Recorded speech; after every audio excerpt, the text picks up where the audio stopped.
Hello, everyone. When we talk about the youth of today, the young adults, as we call them, we can't refer to them as children. They are all so much more than just children.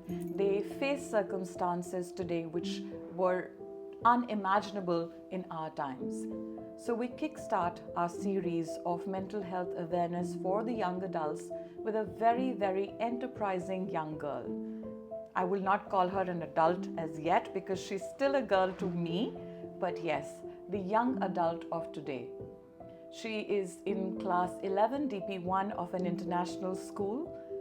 She is head of the Media Student Council. She has done TED Talks.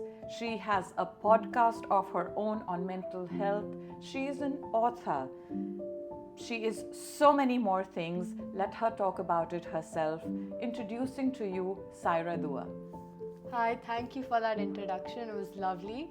I'm Saira Dua. I'm 17 years old and I'm a student at Pathway School, Gurgaon. I'm an avid reader and I'm also a very big movie enthusiast. So you'd always see me at the movie cinema or the theater every single weekend. Where do you find the time? In all the things that you do. The thing is, you must find the time. You must take out some of that time just for yourself and, prioritize that self-care. So it's not about where do you find the time, you must find the time, I feel. That's beautiful. That's very good. Excellent. Please tell us a little more about yourself. So other than that, I'm also very passionate about mental health and writing. So to merge these two disciplines, I've written the world's first emoji-based book on social anxiety disorder. It's an ebook available on Kindle, on Amazon. I've written 25 write-ups for a local clinic here in Gurgaon called Santulan. I've raised 1,46,000 rupees for the women in Haryana dealing with mental health issues, especially due to menstrual issues. And other than that, I've given a TED Talk on AI and its integration on mental health. Yeah. The list is much longer, I know. That's why I said she is an extremely enterprising young adult. How do you manage to do all this? And I know you do very extremely well in education, in your top of your class, top of the grades. How does all of this come about? I think the most important thing is time management and knowing where to put your time where. So I have a to-do list and I have a calendar which I follow. I try to follow strictly, but obviously there are times where, I go haywire on it. But there's a calendar which I follow and I try to set goals for every week and I try to achieve those goals every week, and then every weekend on Sunday I'd also revisit my week and reflect on what I've done in the week, if it's enough progress, and then set other goals for the coming week. I think I need to learn from you. I don't know half of that.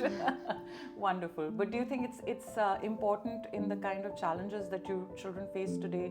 The competition, the pressure of performance, social media, all of that. Do you feel how do you handle all of that?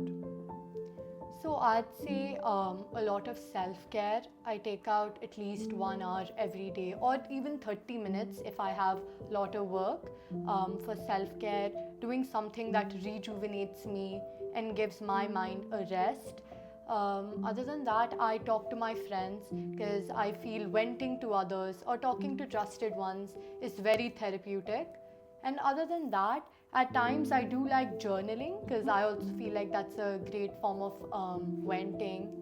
Yeah. Wonderful. Now, I know you do a lot of work with the blind school and you're very passionate about working with the visually impaired. Tell us a little about what you do with them. Alright, so it started when I realized that there's not a lot of work when it comes to mental health and visually impaired people. So I wanted to focus on that intersection and I wanted to break down the stigma that visually impaired children don't exactly need access to mental health resources. So what I have done is I've partnered with the National Blind Relief Association here in New Delhi, and I go there every weekend and I give them sessions about mental health, such as its causes, impacts, and some solutions to follow. And also in the coming week, I'll be distributing pamphlets in Braille for them to keep and read. Wow, wow. You're such an inspiration already, Saira. I mean, I'm feeling so happy and so proud listening to you, saying all of this. That's absolutely amazing. Thank you so much. What about the TED Talks, the TED Talk that you did? Give us a little insight into that. All right. So I did a TED Talk at Lotus Petal School, which is actually a school for the underprivileged. And in this TED Talk, I focused on AI and how it's slowly integrating into the mental health field today. So I explored apps like Visa and chatbots that you can interact with in order to make your mental health better. And I gave statistics and reasoning behind why we can start leveraging AI for more effective and uses and for uses that will enhance our well-being. Yeah, I think we're in such a digital age where AI is so much a part of our lives that I think that's very, very relevant. Exactly. Now, with everything that you're doing and your education and family, and I know you have a very, very close-knit family, an extended family, how do you handle your mental health on a day-to-day basis for yourself, and what is the advice that you give maybe your sister or your friends? What would be your go-to? So how I handle my mental health every day is I talk. So I talk to a lot of people about how I'm feeling. I'm a person who likes sharing my emotions, and I believe I am self-aware, but I feel like talking just gives you a whole other perspective. So I would talk to my mom, my dad, or my grandparents. These are like my go-to outlets for venting. So I feel like that keeps me calm and sane every day. And the advice I give my friends and my family would be that seeking help is not a sign of weakness, but a sign of strength. And I believe there's a lot of stigma about going to therapy or seeking help. But I'd say that you're not alone, and nobody can tackle this challenge of mental health deteriorating alone. You'll have to seek help, and knowing that you have to seek help and taking help is a big strength, and I think it's already one step to success. Wow, well put, well put. Now, I know when we were growing up, so our generation, or maybe a couple of generations post that, yes, it was still viewed as a stigma. Do you think in your generation today, with all the awareness that you have, I know most of the schools have a counselor, which is like a regular teacher, and you guys have education going that way, is it still a stigma to seek help, or if you hear somebody is going to therapy? So I'd say it's a lot less compared to your generation and generations before that, because now we have access to so many online resources that our awareness is slowly increasing. But I'd say that there's still some stigma around, especially in underprivileged or rural areas where they don't have this access to mental health resources or these facilities that facilitate the awareness. So I'd say stigma in those areas are still there. But maybe in your Yeah. your kind of friends and all, it's a little better, you feel? I'd say it's a lot better. And do yeah. you think people are ready to ask for help? I feel like that's very subjective. Surely there are so many sessions which say that you should seek help and why seeking help is important. But once again, I feel like because of everybody's individual's families and upbringing, there's a whole lot that goes behind the scenes behind seeking help. Yeah. Now, I also read from your amazing resume that you led a spiritual health and well-being panel at one of the school fairs. Yes. So am I right to say that you are aware of alternative therapies like the benefits of meditation, breath work, maybe energy cleanses? Are you open to it as well? Yes, I'd say I'm open-minded and I'm learning right now.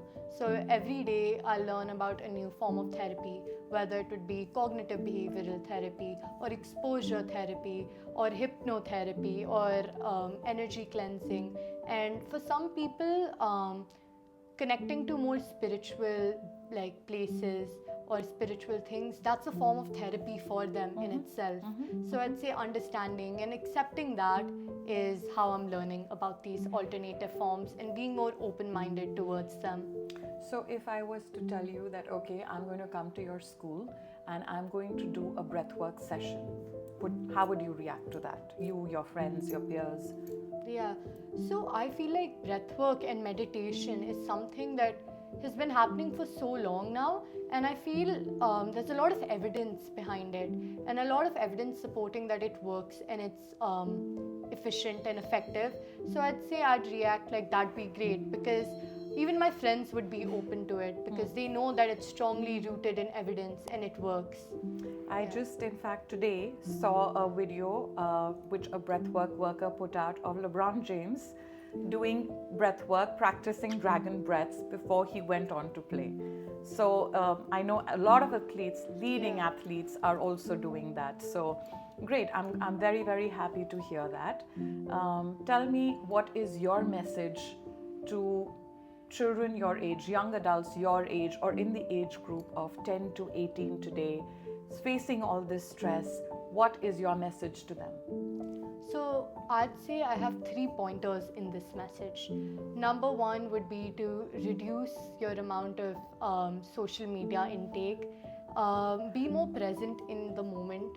Or if you can't reduce your social media intake, then manage what you see and ensure that you're exposed to positive forms of content which are more motivational rather than things that impact your self-esteem or make you fall into the cycle of comparing yourself. Number 2, I'd say prioritize self-care. Take that 5 minutes, 30 minutes or 1 hour every day to just be with yourself and reflect on how you feel. And number 3, I'd say break down the stigma of seeking help and understand that seeking help is a sign of strength, not weakness. I think that was one of the most important messages that all people of all ages need to know, that seeking help is not a stigma, it is not a sign of weakness, it is a sign of strength. Thank you so much, Saira. You've given such lovely insights, and I feel I have a lot to learn from you as well. So thank you so much for joining us today, and thank you for sharing all these beautiful insights. Thank you for having me. It was great.